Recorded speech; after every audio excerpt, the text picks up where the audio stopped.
Chris Hahn is a radio host and a former staffer for Senator Chuck Schumer. He joins us today. Thanks a lot for coming on, Chris. What's the Democratic Party's position on segregation now? I noticed that Harvard, the epicenter of American liberalism, has segregated graduation ceremonies every year, as you know.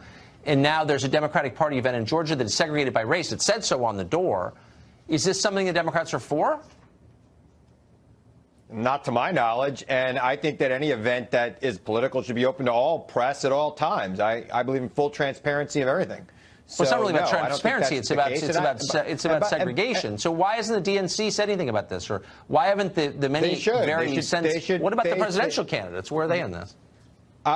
If they're asked about it, they should respond the same way I did and say that it was an abomination and shouldn't be happening. A segregated Democratic Party event. Okay. Yeah. I mean, it's just a little bit. You think that'd be like a maybe front page? A local city council event is not necessarily the entire country. If you want to start trading event for event, let's start looking at events that are happening in the Deep South that are probably whites only, even if not told that way by intimidation. So let's be careful. It's pretty funny. It's insane. No, it absolutely happens every single day. There are a lot of Republicans events that say whites only on them. Are you joking? The DOJ Civil Rights Division would be there with the FBI. That would lead every paper in this country and every newscast for the next year. That has not happened. The segregated South was run by Democrats, and here's a segregated event, a Democratic event. Let's start looking. So Beto O'Rourke was asked about reparations recently, and I want to play you his response to it. Here's what he said. There was a Washington Times article saying that you oppose reparations, traditional reparations for black people. So why should I, as a black man, vote for you when you oppose reparations? So what's the right answer there?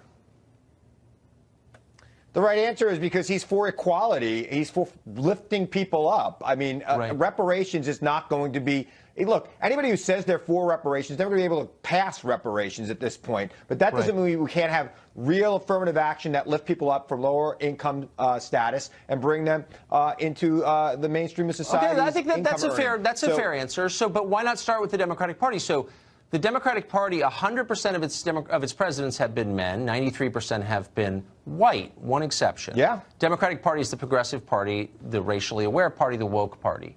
So why not award 100 superdelegates, I'm serious, to every candidate of color and every female candidate in this race? Why not apply those affirmative action standards you're talking about to your own presidential race? I think that the Democratic Party celebrates diversity.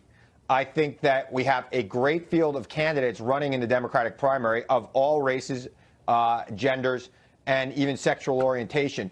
And I think it's going to be an interesting primary. And I don't think the Democrats run away from the diversity that's bringing this country. Really, it doesn't.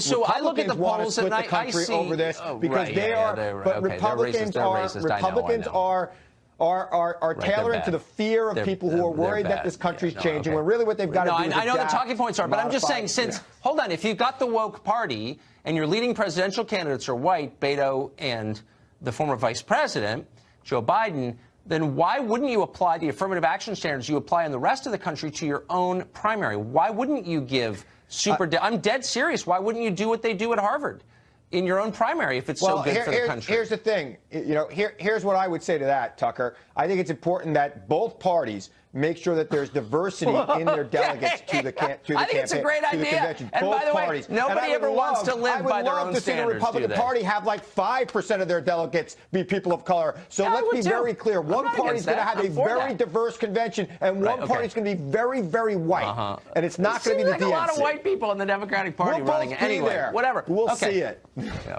Chris Hahn, thank you. Good to see you. Thank you.